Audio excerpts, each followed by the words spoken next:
Hi, everybody, man. This is Trey, your boy. With Let's Just Talk Fitness. Let's Just Talk Fitness again. You already know what it is, man. I'm back again, and you already know we got y'all see the guests, right? Y'all see, and you know what I'm gonna say. I always say the same thing, so you already know, man. It's somebody amazing who has an amazing story, who has something to share with you that you could benefit from. That's why they on here. So with that said, man, let's get right on into it. Again, make sure you like, share, subscribe to the channel. Make sure you share the video, man, with anybody that also could benefit from this as well. Comment below. Make sure you comment below too if there's anything in this video, in this interview that you love. Also reach out to me in the DMs if you want to share your story. Hit me up. You can be just like this person over here, just like this amazing lady who's about to share her story. You could be just like her and be brave enough to make yourself known, make your story known, and help others. But with that said, man, let's get right on into it. Cierra, how are you doing? I'm good. How are you? I am doing great. I'm excited, and I thank you for being here. Thank you so much. Thank you so much. No problem. This is an honor. Again, y'all, she had things that were going on the past couple of days, graduation and all that other stuff that we all had. I had like 2-3 graduations as well, but you still made time. You still made time. Yeah. And she showed up. She's showing out. And y'all see the dope tattoo, don't y'all? I mean, come on now. She flexing. I ain't seen that. I ain't seen that in any of your TikTok videos. I was like, where is that? What is that? Like, I ain't seen that at all. She came like this. She came in the camera just like this. I was like, oh snap! Like the dopest tattoo. But Thank you. appreciate you so much. And let's just open it up. Tell us a little bit about yourself, your childhood, where'd you grow up, and just a little bit about your childhood. Yeah. Okay, so I grew up in Stratford, Connecticut. It's like a little small town. Connecticut, I feel like for me is home. Like I've always been here. So this is where my family has been. This is where I was raised. So in a way, I don't know anything but my hometown. I have traveled, but this is where I feel the most comfortable. I do have 3 other siblings. I am the second oldest. Wow. So my sister is 27. I am a 24. I have a 13-year-old sister, and my brother is 18. So yeah. And my family is huge. So I'm a big, big family person. Yeah. And I'm a big nerd. Like I love school. I love books. That's just who I am. Honestly. And I'm a big foodie. I love food, all types of food. But my favorite food right now, I would say it has to be sushi. Oh, hands down. Hands down. Oh yeah. What kind of sushi? And when I say, what is my favorite? Honestly, I could eat everything, but I'm not into the sushi that has like the raw fish on the top. Oh, okay. You're not into yeah. Okay. You don't like the raw fish? Why not? No, but other than that, no. Just not my thing. Wow. Okay. No, I got you. Okay. I'm more so like a vegetable. I like the vegetable rolls. Rolls. Okay. Then spicy tuna? Yeah. You didn't mention spicy tuna. Spicy tuna rolls? It's okay. It's all right. I tried it. Not bad. I like it. Okay. We cool. What else about myself? I'm into the medical field. So I am currently a laboratory technologist. I do testing and cancer and prenatal samples mainly. And my lab we do everything. Like I see everything. I see saliva. I see blood every day. And I love what I do. And I also love fitness. So of course, that's why I'm on here. Absolutely. I love all things fitness. I love to, when it even comes to my meal, I love to meal prep. That's my favorite thing to do. Wow. Because you're a foodie. You just jump back to that. But let me take it back a little bit. Okay, so you're from Connecticut. You've been there your entire life? You've always been in Connecticut? Yes. Wow. You never moved anywhere else? Never moved anywhere else, just Connecticut. Wow. That's amazing. Yeah, because usually when I think of Connecticut, again, I actually have to remind myself that Connecticut is a state in America, because you don't really hear about it. I'm sorry. I'm sorry. You just don't hear about it. I'm sorry. Like y'all are kind of like, y'all are just kind of up there. Y'all up north. We're small. Very small. Yeah, y'all very small. That's what I'm saying. Like you think of Jersey. When I think of Connecticut, I think of like Jersey, all those other places. I don't really think of Connecticut. Jersey, New York, right? Yeah, exactly. Exactly. So I'm sorry, no offense, but Yeah, it's just That's okay. that just isn't the place I normally think about. But so you've never really been outside of Connecticut. You didn't go into the aspect of the medical field. Now, is this something that you've always been interested in, or did you just find yourself, you know, placed there? Yeah, so I've always been interested in the medical field ever since I was 3. I was telling my parents like, "Hey, I want to be a gynecologist." Didn't even know what that meant. Wow. I just knew that I wanted to do that. Wow. So I've always like been into watching like surgeries and things of that nature. Nothing like that's ever scared me, even when I was younger, like seeing blood, and it just never really scared me. But I knew that I wanted to make a difference in the world. I wanted to help Mm, people. yeah. So when I got older, I had a whole bunch of, I think, ideas in my head of what my life was going to be to where Mm, it is now. Like, yeah. okay, I thought I was going to be a doctor. That didn't work out. I thought I was going to be a nurse. That didn't work out. So now that I'm behind the scenes and I'm in the lab, I'm like, this is exactly how my life was supposed to work out. Mm, wow. So I've always been here. I love to travel, but Connecticut is home for me, and I wouldn't want it any other way. Oh, that is dope. That is dope. And we talked about this a bit before I pressed record, Mm-hmm. but you don't feel like you don't feel like you failed in a sense. You don't feel like, because I know you said you were thinking about being a doctor or a nurse. You don't have those sense of regrets when it comes to, oh, I'm now in the background. I'm a lab technician. I'm not necessarily in the forefront. It looks like you froze up a little bit. Can you hear me? Can you hear me? Yeah, it's Hear glitching a me? little bit. Can you hear me now? Okay. Yes. Can you see me? Yeah, I can see you, but it is a little glitchy. I think we're good. Okay, let me try to put my Wi-Fi on. Okay, no problem. I just want to make sure. Let me Sorry, pause give it. me one. Okay. All right. So just to restate the question, you mentioned that you thought that you was going to be a doctor, you thought that you were going to be a nurse, things of that nature. So now that you're behind the scene and you're a lab technician, do you ever feel like you don't do you struggle with feeling like maybe you failed, maybe you didn't reach your goal, or maybe you still want those aspirations, or like you said, you're content, you truly are content where you are?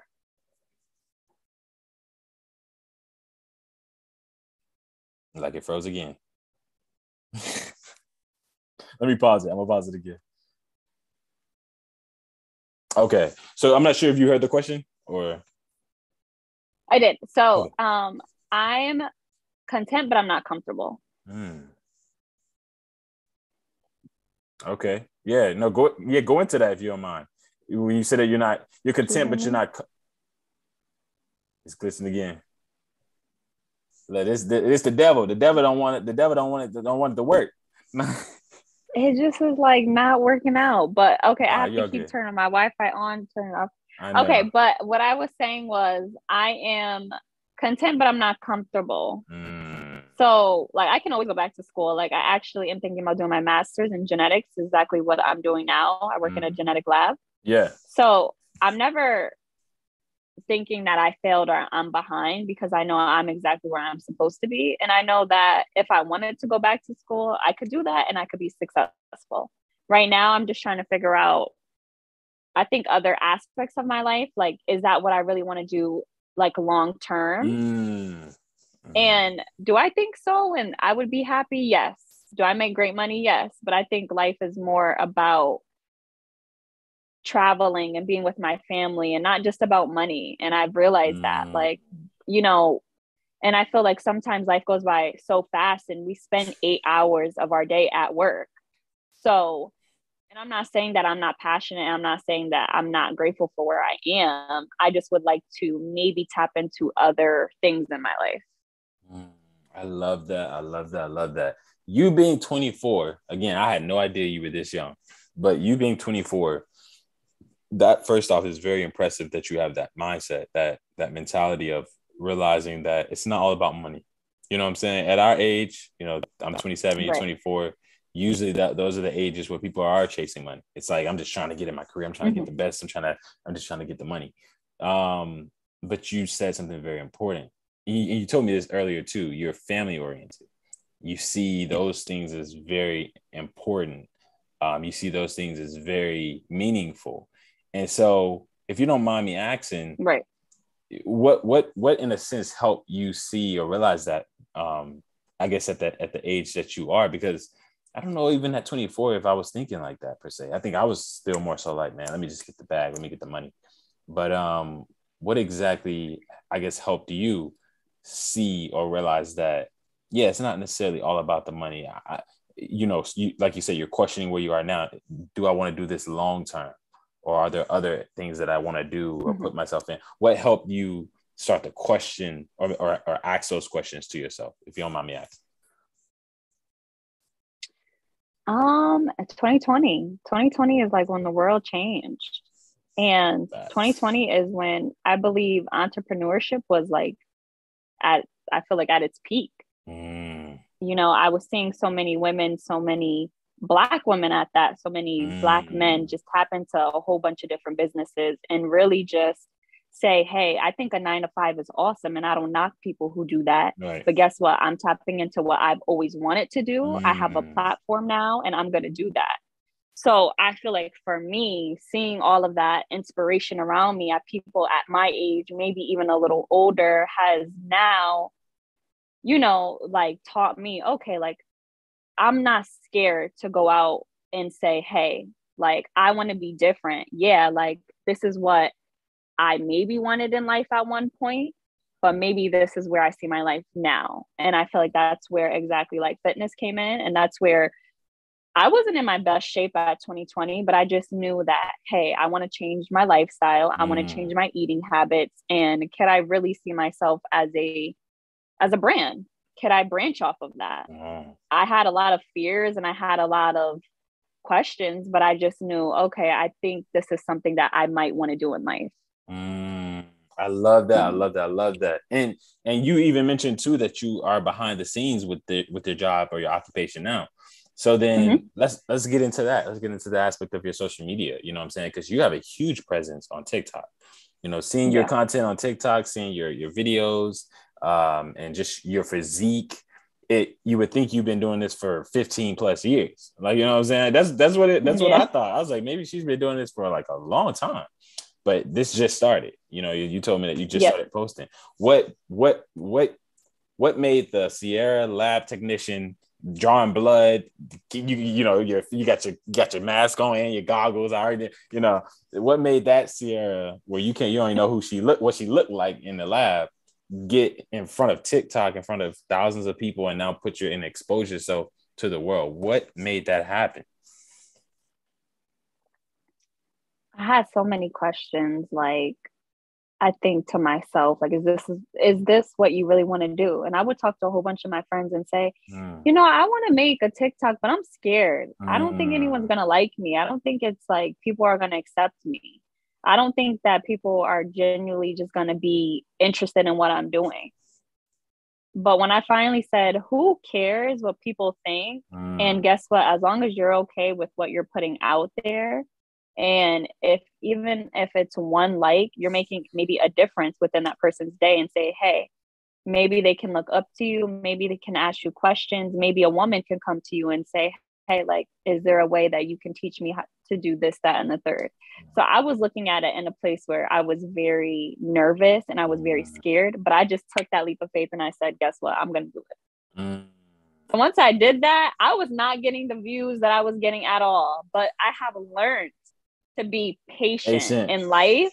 And even in like with social media, like I just am a very patient, just human being when it comes to my life. And I don't take anything for granted.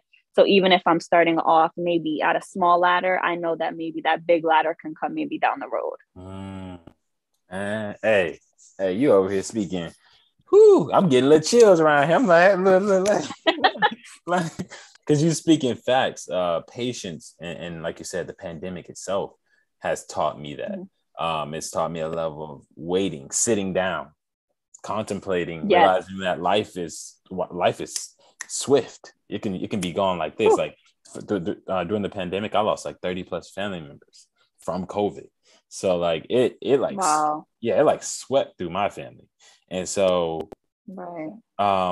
Having those different experiences throughout the pandemic, me myself having caught it 3 times, it just really teaches you to appreciate life. You know what I'm saying? Appreciate every day Yes. that you're waking up. You know what I'm saying? Every So day.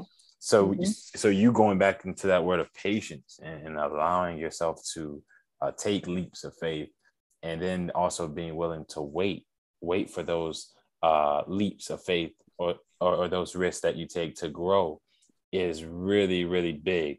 Now, when you said that you would talk to friends and things of this nature, and now you're online, now you have a presence, Mm-hmm. what can you talk a little bit about some of the backlashes or some of the pressure? Have you felt any pressure? Have you felt any resistance, maybe within yourself or others? Have you felt some aspect of, what are you doing? You're not doing anything, or you don't look I mean, have you felt any of that? Honestly, no, because you know what? I look good. No one has to tell me that I look good. And it's not even because I'm saying it because I'm cocky, but I know that Yeah.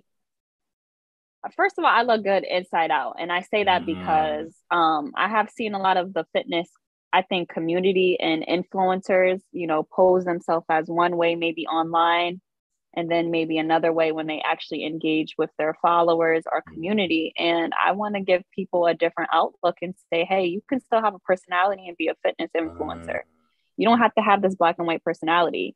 And it's okay to, number one, be a black woman who has curves, who has cellulite, who, guess mm, what? They're saying, I'm not perfect, but guess what? I'm here anyway, and I'm going to be here to mm, stay, whether if you like it or not. So whether if I mm, get 100 followers or maybe if I get up to maybe 200, I don't care. It's just mm, like I'm here. And if it's going to change a woman's life and say, hey, I want the confidence that she has, or maybe even a man, I have mm. guy followers as well, like, and I have definitely had comments on my page where I'm like, man, that's, like everyone's going to have maybe, I wouldn't say haters, but maybe just people who have, say like mean things to them. But Yeah. I don't really let it bother me. What I do personally, I can't catch every comment, but I usually will delete it because I want to create a safe and friendly environment for people. And Mm, I'm still trying to find a balance between trying to interact with, my followers, but also like still keeping, like still being like sane, if that makes sense, mm. because I'm such a private person. So it's Yeah. so hard for me to be like engaging with my Mm, with my followers. And I'm like, I'm still trying to find like, I guess, how to do that. mm. That's so important. That's so cool that you bring this up, because I had another interview with, and you probably saw her. Her name is Kaylina. She's Mm-hmm. she I had an interview with her, and she also is going through the same exact thing you're going through right now, like learning how to engage, and just continuously giving out content that is exposing more of her. You know what I'm saying? Right. One of the reasons she did the interview, she was like, man, I want people to, and that's one of the reasons I do this, is because I want people to see it's more than just the lifting of the weights or the form, or Exactly. this a real person. You know what I'm saying? Like, this a person Yes, behind that's it. these videos. Yeah, it's like why should, and how important is that to you? How important is it for your followers to know who Cierra really is? Like, do you care about that? Right now, I think I'm at the point where I'm seeing so much growth within my page that I think I have to break out of my shell a little bit. I don't talk on my Mm, TikTok. Like, mm, I'm just more so, okay, I'm going to show my physique, I'm going to put some music over it, or I just write a message that's pretty much encouraging, but I want to start talking. And I just don't know. Like, I think I still have a little bit of resistance when it comes to that. And it's like, I want to put myself out there, but putting my whole self out there is scary a little bit. mm. What do you think? What do you find most scary about that? Like, what's so intimidating about people knowing who Sierra is? Does she have a dark side? Is she she can kill somebody? Who is she? Like, what's wrong? Like, I'm like, so I'm a sour patch. Like, I'm very spicy. So mm, I could say like I'm the most nicest person you will meet, but I can definitely be like that switch, just yeah. because it's like I always say I'm a big energy reader. If I come into a room and I see Mm, energy is dark and it's like not shining, 9 times out of 10, I'm getting out of there. or like if I don't feel a person's vibe, that really turns me off. So I'm trying to figure out like, okay, not trying to let comments bother me and really like maybe what society may think of me. Yeah. And I'm still trying to still engage and overcome that, like that fear, I guess, that I have. I completely understand. I get that all the time too when it comes to any post, anything. You know, most people think that because I do what I do, I'm not afraid, or I'm not silly. Oh wow, you have such. It's like heck no, man. If you can see my armpits at times, like you know, I'm saying, like if you can, right. it's like you don't want to hug me right now because you'll feel the cold and wetness of the nervous sweat that I've been giving off. You know what I'm saying? Right. I agree. Yeah, like I completely understand and get it and get the aspect of you having to fight yourself because at the end of the day, I truly do believe your biggest enemy is you. Yes. To be honest 100%. with you. Yeah, it's really you. Like, you know, that whole aspect of trying to overcome or do something new, you have to get past that initial mindset or that initial doubt that is coming from within yourself. Right. So absolutely, I completely get that. Now, when it comes to fitness in general, you know what I'm saying? You're on TikTok and you're on social media and all of that. But me, myself, as I'm sure a lot of people are thinking, did you ever struggle? Because again, your physique looks amazing. So I'm pretty sure at some point you said that you're going to take your health seriously because you said in the past you wasn't really big on fitness. No. But did you ever struggle with, I guess, the aspect of fitness or were you always fit? And then in terms of you taking fitness seriously, when did that start? So then what did it look like before you took it seriously? If you ever struggled with that? And then what made you start, or what made Cierra say, all right, it's time to get down to business. I need to stop playing with this. Okay. So what it looked like before I started really taking it serious was I used to eat, like when I say Chef Boyardee, that was me. And like, that is who I was. And everything was microwave. Nothing was like a home cooked meal. I grew up in a house where everything was cooked for me. Yeah. So when losing that individual, you know, she's no longer here anymore. I was like, oh my goodness, I have to do all this stuff by myself. Like, this is weird. Yeah. So, you know, and honestly, I had a lot of gut issues that I didn't even understand. Like, why am I bloated all the time? Why do I look like I'm maybe 6 months pregnant all the time? Wait, gut and issues? Honestly, gut issues. Gut issues. Wow. Okay. So the underlying, honestly, the point blank period, it was I'm lactose intolerant and I have acid reflux. So after a while, I'm like, okay, I keep eating all this stuff that the doctors say do not eat, and I keep doing the opposite, and I feel like crap. So 2020 is when I say, you know what? You're an adult. You need to learn how to cook, and let's get this in motion. So I would honestly be so dedicated. Like, I would go on YouTube. I would look up meal preps. I would have not a journal, but a notebook of everything that I'm going to be doing for the week.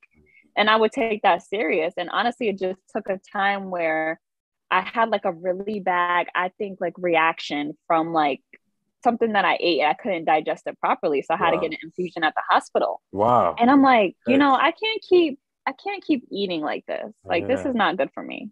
I don't want to keep being in the hospital getting like, you know, IVs and stuff. So that was a switch for me. 2020, like I said, was life-changing. Number one, because we couldn't go to restaurants. Right. Nothing was easy. So I'm like, you know what? I have all this time in my hand. Why won't I just, and first of all, we couldn't even do anything but go to the grocery store. Right. So the grocery store was my best friend, but the beginning of 2020, I was chained to the refrigerator and I was still finding myself eating unhealthy. So that switch came for me. I think it was summer of 2020. So we still in lockdown. I started going to fit camps and I'm like, you know what? I can't be doing a 20% job here, but not doing the 80%. So that's when I started saying, okay, let me really take it serious. I'm going to invest in meal prep containers. I'm going to invest in good food. And that's when I started. It was really like the summer of 2020. And ever since then, now that if I eat like pretty bad, I feel bad. And if you look good, you feel good. And I say that to say because number one, my skin has changed. My gut issues has changed. I'm not going to say it was overnight. It really did take time. But honestly, 2020 really changed my life for the better. I could say that as far as like health and lifestyle wise. And you already know I got to go to this because you just touched on it, and I agree too. It was one of the things it took me like 5-6 years in order to fully understand this, but that is the 20-80, the 20%, the 80%. The 20%, most people, again, they focus on the 20%, but that 20% being working out, the 80% being what you eat, the nutrition behind it. So if you can go into just that a bit in terms of the importance of that, or what made you realize the importance of that. I know you said it was the way you felt, it was the gut health, it was all these different things, but you know what, actually, let's talk about after you switched your diet, after you changed your eating. So after this 80% changed, how did all those things, how did you start to see all those different things change? You know, what did that look like? Yeah. I lost like 15 pounds. Oh, damn. Summer 2020. I lost 15 pounds. Wow. And I was like, wow. And I was doing workouts outside. And I'm like, okay, something is really working here. I don't know what it was at the time, but something is working here. Wow. So once I started instantly changing like little stuff, you know, my diet and working out, I realized that what I put in my body is important, because I would go to the gym at times, even before I think I was fully educated. And even though I still have a lot to learn, I was going to the gym, but not seeing any change. And I'm still like, well, why do I still feel like I'm bloated all the time? Why am I still feeling like so tired? And once I started putting that good food, whatever it was, in me, number one, my fatigue went away like 100%. Wow. That's what I could say. I started taking vitamins. I educated myself on that. I was never doing that before. Wow. So that was the most important thing for me, was taking vitamins, because number one, I wasn't getting any of that. For me, that was the most important thing, because supplements didn't even exist to me at that time, before 2020. Yeah. So like I said, it was like the fatigue went away, the feeling of being maybe like, it was like I felt like I was full all of the time. Wow. And that was something that I'm like, I don't want to feel that way all the time. Number one, I didn't feel like I looked good, and I didn't feel good inside. So once I made that switch and that change, a lot of things started to happen. And like I said, even though we were wearing masks and our skin was going through different changes, my skin was still making like little improvements here and there, just based off of the food I was eating. Wow. So I could say like, food is such a big thing, like in your journey, because I promise you, even if you're eating rice, a vegetable, or whatever you're eating, even if you feel like it's boring, it really makes the difference. It really does, because you're putting nutritional foods versus like crap. Yeah, exactly. Yeah. What advice would you give somebody? Because even me, myself, I struggle with meal prepping. That meal prepping is something I struggle with. Like, you know, that is something that I think, again, requires a lot of discipline. I do it, and I love to do it, and I do it sporadically, but I don't necessarily have a set date, or a set time in which I do it. But what advice would you give someone who's struggling with the 80%? What advice would you give them in terms of improving that 80% and stepping into a more healthier lifestyle when it comes to eating, and just a better relationship with food in general? Okay. Let me think about it. I would say do your research. Do your research. And that is exactly what I did, because I was lost. I didn't know necessarily what was the most, I think, nutritional things to put in my body, but that's why I educated myself. And Google was my best friend at this time. YouTube was my best friend. So at this time, I wasn't working at this time, because obviously the world was shut down. But once I started going back to a 9 to 5, I'm like, okay, I don't want to spend money on eating out. At that point, the whole fast food cravings, that had went away. That was my number one thing that I had gotten rid of, because number one, it was a lot of money at the time, just eating out. And I was like, you know what, let me find a way that, number one, I could still get all of this food that I like, but it's healthy.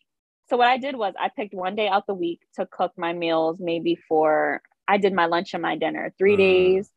So I would switch it up. I would make, like, honestly, I would just make something that I know that was going to keep me on track. So even if I knew it was rice, a vegetable, and chicken thighs, that is something that I know, okay, it's easy. If you have a small window to work with, as far as, okay, I know I have to work at this time, do things that are easy for you. I don't care if it's microwavable freaking rice. That is like my best friend. Microwavable vegetables, like anything that's easy for you. That is what I did because I know, okay, number one, it's not coming from McDonald's, Right. you know? So it's like, and even I'm not into really counting macros and things of that nature, but I did pay attention to labels and what I was putting into my body.